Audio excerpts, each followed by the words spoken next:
বিসমিল্লাহির রহমানির রহিম। প্রধান উপদেষ্টার শপথ।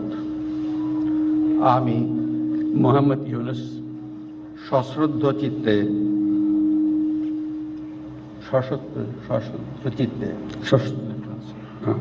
সশ্রদ্ধ চিত্তে শপথ গ্রহণ করিতেছি যে আমি আইন অনুযায়ী অন্তর্বর্তীকালীন সরকারের প্রধান উপদেষ্টা পদের কর্তব্য বিশ্বস্ততার সহিত পালন করিব। আমি বাংলাদেশের প্রতি অকৃত্রিম বিশ্বাস ও আনুগত্য পোষণ করিব।